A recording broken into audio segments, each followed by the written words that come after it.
Remember that beef from last episode between my cat and the other cat? Well, they did it again off camera. Had beef, fought each other, and now one of them's hiding under the couch or the bed and is now looking at me like, "Bro, why'd you just reveal that?" But my cat does not care because she brought the dang dog. I'm not even kidding. She walked out. I'm like, oh, okay, she's done snapping for the day. And she comes back in, striding back in, but with my big dog Shiloh following behind her. Now she's on the edge of the bed while my cat is laying on my pillow with a blanket on her. I didn't even put the blanket on her. I'm pretty sure the dog did. She got bodyguards.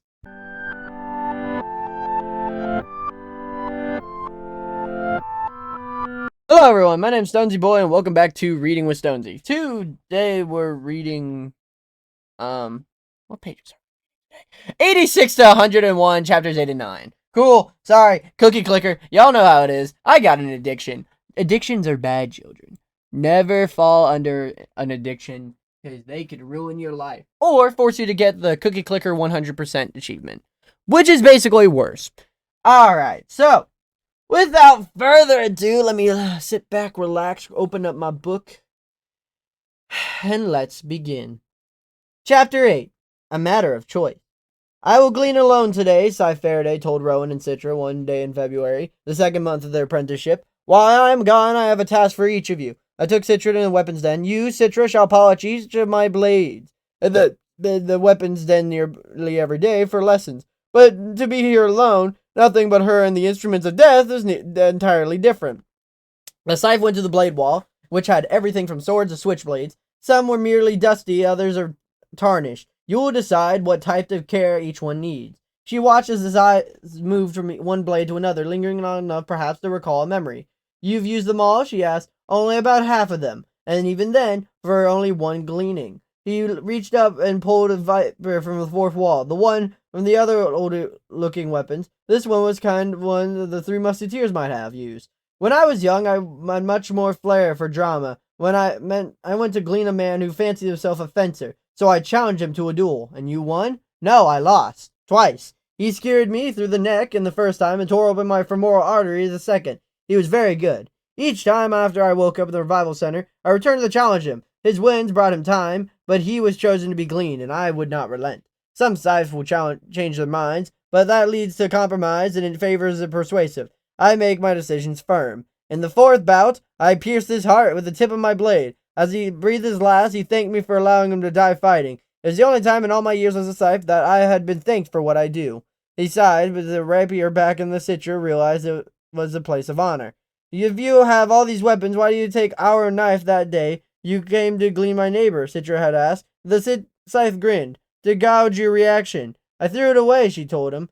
I suspected as much, he said. But these you will polish. Then he left her there. When he was gone, Citra studied the weapons. She was not particularly morbid, but she found herself wanting to know which blades had been used and how, and seemed to her that a noble weapon reserved to have a story passed down, if not to her, but Rowan, then to whom. But she pulled a scimitar from the wall, a heavy beast to those decapitate you in a single swing. As Scythe used it for beheading, that was, in a way, his style, swift, painless, and efficient. As he moved it clumsily through the air, she wondered if she had enough strength to behead someone. My God, what am I becoming? She put the weapon on the table, grabbed a rag, and rubbed the polish on it. Then, when she finished, she went to the next and the next, trying not to see a reflection in each of the gleaming blades. Rowan's task was not versatile, but it was even more troubling. Today you shall lay the groundwork for my next gleaning, Scythe told him, then gave him a list of parameters and tomorrow's subjects should have. All the information you need is in the Thunderhead. If you're clever enough to find it, then he left for the day's gleaning. Rowan almost made the mistake of giving the list of parameters to the Thunderhead and asking it for a subject, until he remembered that asking the Thunderhead for assistance was strictly forbidden for Scythe. They had full access to the Great Cloud's wealth of information, but could not access his algorithmic, conscious mind. Scythe had told him of the Scythe who had tried to do so. The Thunderhead itself reported him to the High Blade, and he was severely disciplined. How was the Scythe disciplined? Rowan had asked. He was put to death 12-fold by the jury of Scythes, then revived each time. After the 12th revival, he was probation for a year. Rowan imagined a jury of Scythes would be creative in their methods of punishment. He suspected that dying 12 times in the hands of Scythes would be a lot worse than splatting. He then began to enter search parameters, instructed to have search included not just their city, but all of mid-America, which stretched nearly 1,000 miles across the middle of the continent. Then he narrowed the search to towns and populations under 10,000 that are also on the banks of rivers. Then to homes or apartments of within 100 feet of a riverbank. Then he searched for people 20 or older who lived in those residencies. That gave him more than 40,000 people. Then he had done that 5 minutes. The next few requirements are not going to be easy to nail down. The subject meant to be a strong swimmer. He had a list of every high school and university in each river town and cross-referenced everyone who had been in the swim team the last 20 years or had registered a triathlon about 800 people. The subject must be a dog lover. Using Scythe Faraday's access code, he found a subscription list of every publication or blog dealing with dogs. He accessed pet store databases to get a list of anyone who had regular purchases of dog food over the past few years. That brought the number down to 112 names. The subject must have a history of heroism and a non-professional capacity. He basically researched words like hero, bravery, and rescue. For all 112 names, he thought he'd be lucky a single one came up, but to his surprise, 4 of them were noted to have done something heroic at least one point in their lives. He clicked on each name and brought up 4 pictures. He immediately regretted it, because the moment those names had faces, they became people instead of parameters. A man with a round face with a winning smile, a woman who could have been anyone's mother, a guy with a bad case of bed hair, a man who looked like he hadn't shaved in 3 days. 4 people, and Rowan was about to decide which would die tomorrow. He immediately found himself leaning toward the unshaven man, but realized he was showing a bias. A person should be discriminated just because he didn't shave her in the picture, and was he ruling out a woman just because she was a woman? Okay then, the guy with the smile. But was Rowan overcompensating how choosing the most pleasant looking of them? He decided to learn more about each of them, using Faraday's access code to dig up more personal information when he really should have been allowed to. But this was a person's life he was dealing with. Shouldn't be used for any means necessary to make his decision fair. This one had to run into a burning building as a use to save a family member. But this one was 3 young kids. But this one volunteers at an animal shelter. But there was one's brother who was gleaned just 2 years ago. He thought that each fact would help him, but the more he came to know about each of them, the harder the decision became. He kept digging into their lives, getting more and more desperate, till the front door opened. The Scythe Faraday returned. It was dark out. When had night fallen? The Scythe looked weary, and his robes were splattered with blood. Today's gleaning was more troublesome than expected, he said. Citra came to the weapons den. All blades are now polished, a perfect shine, she announced. Faraday gave her a nod of approval, then turned to Rowan, who had a computer. So who do we glean next? I narrowed it down to 4. And, the Scythe said, all 4 fit the profile. And, the Scythe said, well, this one got married, and this one just bought a house. Pick one, said the Scythe. And this one received humanitarian war request. Pick one, yelled the Scythe. With a ferocity Rowan had never heard of the man. He very well had seen a recoil of his voice. Rowan thought he might be reprieve, but he had been when Faraday asked them to hand the woman a cyanide pill. But no, today's test was very different. Rowan looked at Citra, who had still stood in the doorway of the weapons den, frozen like a bystander at an accident. It was truly alone in this awful decision. Rowan looked at the screen, grimacing, and pointed to the man with the bed hair. Him, Rowan said. Glean him. Rowan closed his eyes and condemned the man to death because he had a bad hair day. Then he felt Faraday put a firm hand on his shoulder. He thought he was reprimanded, but instead the Scythe said, well done. Rowan opened his eyes. Thank you, sir. Were this not the hardest thing you've ever done? I'd be concerned. Does it ever get easier? Rowan asked. I really hope not, the Scythe said. The following morning, Bradford Ziller returned from work with the Scythe sitting in his living room. The Scythe stood up as Bradford entered. His instinct told him to turn and run, but before he did, the teenage boy with green armband, who had been standing off the side, closed the door behind him. He waited in the increasing dread of the Scythe to speak, but instead the Scythe gestured to the boy, who cleared his throat, and said, Mr. Ziller, you have been chosen for gleaning. Tell him the rest, Rowan, said the Scythe patiently. I mean to say that I chose you for gleaning. Bradford looked between the two of them, suddenly deeply relieved, because it's clearly some sort of joke. Okay, who the hell are you? Who put you up to this? Then the Scythe held up his hand, showing his ring, and Bradford's spirit fell again in the second drop of a roller coaster. That was no fake. It was the real thing. The boy is one of my apprentices, the Scythe said. I'm sorry, said the boy. It's not personal. You just fit the certain profile. Back in the age of mortality, lots of people died and performed rescues. A lot of them were people who jumped into flooded rivers to save their pets. Most of them were good swimmers. But that doesn't matter in a flood. The dogs, thought Bradford. That's right, the dogs. You can't hurt me, he said. You do, and my dogs will rip you to pieces. But where were they? When a girl came out of his bedroom wearing the same armband as a boy, I sedated all 3, she said. They'll be fine, but they won't be bothering anyone. There was blood on her arm. Not the dog's, but her own. They had bitten her. Good for them. It's not personal, the boy said again. I'm sorry. One apology's enough, the Scythe said to the boy. Especially when it's genuine. Bradford guffawed. Even though knew this was real, he just somehow found this funny. His knees was weak, he settled onto the sofa, and his laughter was often in misery. How is this fair? How is any of this fair? But when the boy knelt down before him, then Bradford looked up and he caught the boy's gaze. It was there as if he were there looking into the eyes of a much older soul. Listen to me, Mr. Zoer, the boy said. I know you saved your sister from a fire when you were my age. I know how hard you struggled to save your marriage, and I know you think your daughter doesn't love you, but she does. Bradford stared at him, incredulous. How do you know all this? The boy pursed his lips. It's our job to know. Your gleaning won't change any of that. You lived a good life, Scythe. Faraday is here to complete it for you. Bradford begged to make a phone call, pleaded just for one more day. But of course, those are things that were not granted. I said he could write a note, but he couldn't bring himself to find anything to write. I know how it feels, the boy told him. How will you do it? He finally asked him. The Scythe responded, I have chosen for you a traditional drowning. We shall make you to a river. I shall submerge you until your life leaves you. Bradford clenched his eyes. I've heard of that drowning is a bad way to go. Can I give him some kind of stuff I gave the dogs? The girl asked. Knock him out and he'll already be unconscious? The Scythe considered it and nodded. If you choose, we can spare you the suffering. But Bradford shook his head, realizing that he wanted every second he had left. No, I want to be awake.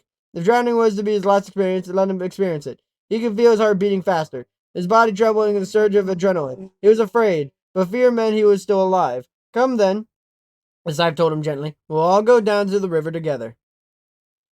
Citra was awed by how Rowan handled himself. Although he began a little shaky and he first spoke to the man, he took charge. He took the reins of the man's fear and gave him peace. Citra only hoped that when it came to her turn to make a choice, she would keep her composure as well as Rowan had. All she had done today was tranquilize a few dogs. Sure, she got bitten in the process, but there was nothing, really. She tried to convince Faraday to take the dogs to a shelter, but he wouldn't have it. He didn't allow her to call the shelter to come for the dogs, and the coroner had came for the man. The Scythe offered to take her to a hospital for some seed healing of the dog bite on her arm, but she declined. Her own nanites would heal it by the morning. And besides, there's something compelling about the discomfort. She owned it, and the dead man hurt a little for him. That was impressive, she told Rowan in the long ride home. Yeah, right until I puked on the riverbank. Yeah, but that was only after he was gleaned, Citra pointed out. You gave that man strength to face death. Rowan shrugged. I guess. Citra found it both maddening and endearing how modest he could be. There's a poem by Honorable Scythe Socrates in one of the first Scythes. He wrote many poems, but this is one he grown to be my personal favorite. Have not a hand that blade in the abandon, call from the foe that brazen and bold, for dog who might love the bark and the bite. It's a Korean raven, the craven of old. It reminds me that in spite of our lofty deals and the many safeguards to protect the Scythedom of corruption and depravity, we must always be vigilant, because power becomes infected with only the disease left to us, the virus called human nature. I fear for us all if Scythes begin to love what they do. From the Gleaning Journal of H.S. Curie. Chapter 9. Esme. Esme ate far too much pizza. Her mother told her pizza would be the death of her. She never imagined that it might actually be true. The Scythe attack came less than a minute after she was given her slice, piping hot from the oven. It was the end of the school day, and the daily trials of 4th grade had exhausted her. Lunch had sucked, and tuna salad her mother had given her was warm and mildly fermented by the time lunch rolled around. Not exactly appetizing. In fact, none of the food her mother had packed was a hit high in the flavor scale. She was trying to get Esme to eat healthier because Esme had been way problem, and although her nanites would be programmed to speed up her metabolism, her mother wouldn't hear it. She claimed it would be treating the symptom, not the problem. You can't solve everything by tweaking your nanites, her mother told her. You need to learn self-control. Well, she can learn self-control tomorrow. Today, she wanted pizza.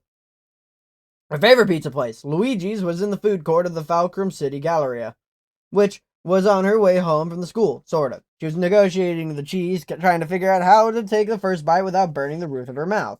When the Scythes arrived, her back was to them, so she didn't see them first, but she heard them, for at least one of them. Good afternoon, good people, he said. Your lives are about to change in a fundamental way. Esme turned to see them, for them. They were clad in bright robes that glittered. They looked like no one Esme had ever seen. She had never met a Scythe. She was fascinated, until 3 of them pulled out weapons that glistened even more than their bejeweled robes. The 4th pulled out a flamethrower. This food court has been selected for cleaning, their leader said, and they began a terrible mission. Esme knew what she had to do. Forgetting her pizza, she dropped beneath the table and scrawled away, but she wasn't the only one. It seemed everyone had dropped and was scrambling on the floor. It wasn't seemed to faze the Scythes. She could see their feet through the crawling crowd. The fact that their victims were on all fours did not slow them down in the least. Now Esme began to panic. She had heard the stories of Scythes who did mass gleanings, but until now she thought they were nothing but stories. Before her, she could see the robes of the Scythe in yellow, so she doubled back, only to find the Scythe in green, closing in. Esme scrawled through a gap of the table between 2 potted palms that the Scythe in the orange had set on fire.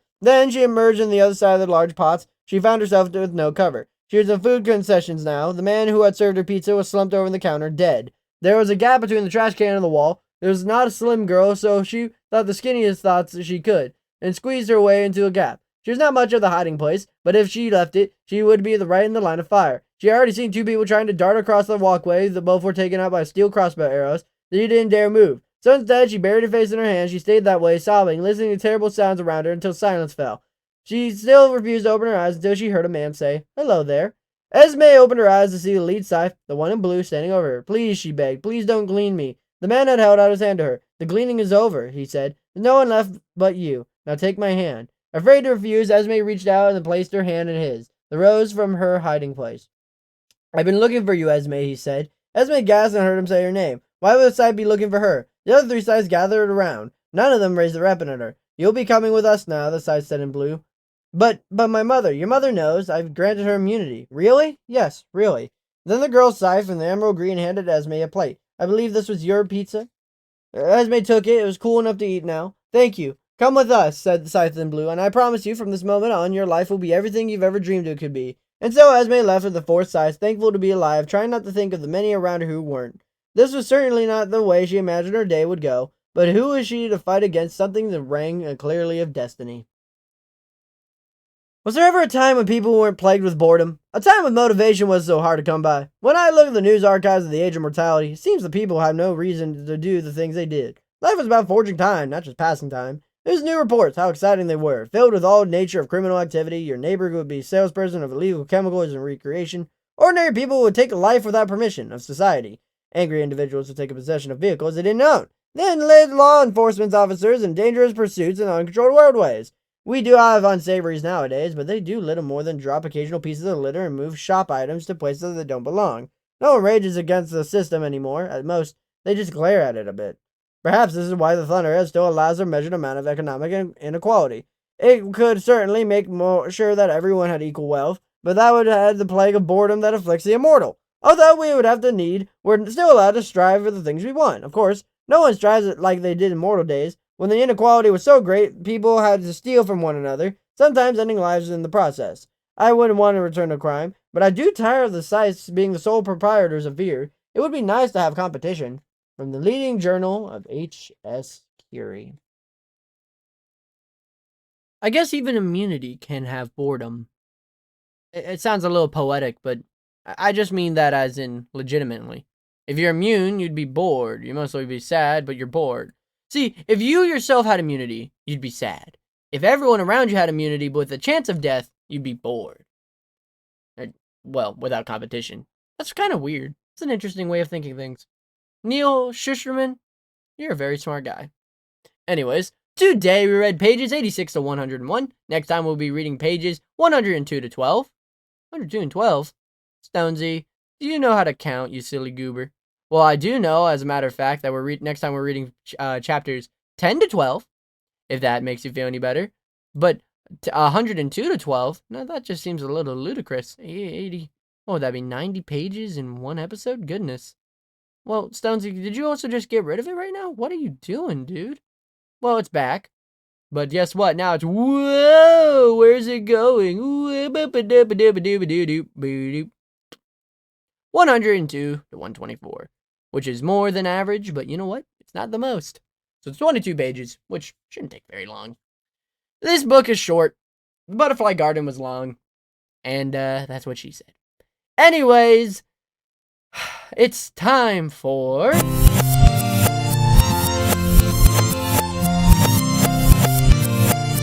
Reading Corner of the Day. Doing it up Stonsey's way. Bop. Today we are learning about the Standard Schnauzer. What makes it so standard? It's such a mean name to give a dog. Oh, you're the Standard Schnauzer. You're not no advanced Schnauzer. No. You're the Standard Schnauzer. Such a mean thing to say to a dog. But before I can be mean or make fun of something's name, I should learn of its history. Not only does it make me look more credible or intelligent in front of my mom, my dad, my sister, my brother, or my old picture of me being held by some person. I really don't know who that is. But it just makes me more intelligent. Now, intelligence doesn't necessarily lie in just knowing things. It lies in knowing things and telling them to others. That's why some of the smartest people you ever meet are teachers and doctors, though I know there ain't some smart teachers, and there's definitely not some smart doctors.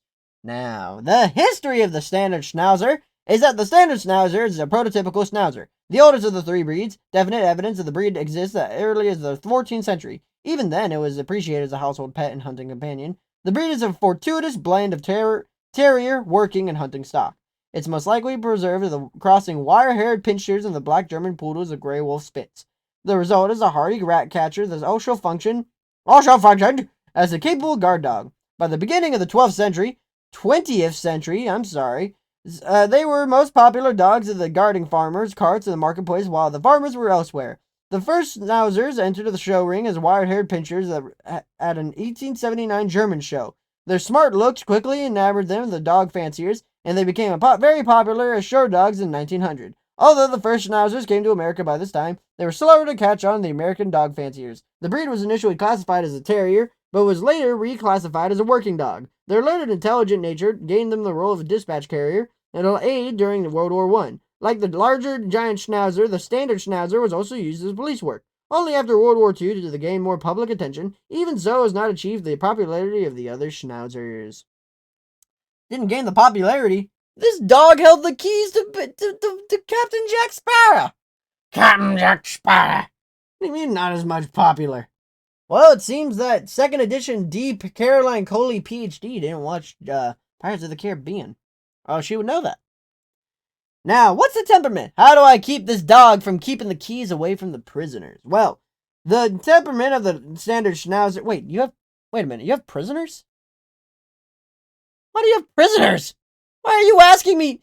Can this dog keep the keys away from the prisoner? What? Oh, what? You thought I wouldn't notice you saying that? It's just a Pirates of the Caribbean reference. I heard you. Okay. You have your prisoners, I have my books. Okay? All right. Just, I may call the police later after this episode. Keep your doors open. Stay in your home. The temperament of the Standard Schnauzer is that it's bold and lively. The Standard Schnauzer is a fun-loving companion and guardian. It's clever and headstrong unless given daily physical and mental exercise. It's mischievous and it does best with a firm, patient owner. Devoted family dog and very reliable with children. It's good with family pets, but it can be aggressive towards strange dogs, animals, rodents. It's reserved with strangers, sometimes acting suspicious and protective. Now, what's the upkeep? How do I keep my Standard Schnauzer in check? Well, the Standard Schnauzer needs daily exertion, either in a long walk on a leash or vigorous game, an off-lead outing in a safe area. You live outdoors in temperate climates, better off dividing its time between house and yard. Harsh coat needs combing twice weekly, plus professional scissoring, shaping 4 times yearly. Shaping is done by clipping for pets and stripping for show dogs. What was that? Was that gunfire? No, that was thunder. What? That was thunder. There's not a cloud in the sky. Hold on. Let me check my phone. I don't like reaching for my phone during videos. Warning, thunderstorm in the immediate evening. Oh! There's not a cloud in the sky or a raindrop on the floor, and yet we're having thunderstorms. Not that hot. Like a heat thunderstorm. I don't know if you guys ever heard of one. Did I read the upkeep yet? Yeah, I have. Sorry. For the health, if you're a child, please stop listening. And maybe stay indoors. Some people have prisoners, and I have thunderstorms. And if you're a teenager or an adult who owns a Standard Schnauzer, please listen in. As I'm going to be talking about the major, minor, occasionally seen, the suggested test, and lifespan of the Standard Schnauzer. Major concerns are nothing. Minor concerns are CHD and follicular dermatitis. They're occasionally seen with nothing. Their suggested tests are for the hips, and lifespan is 12 to 14 years. This is an all-around good dog.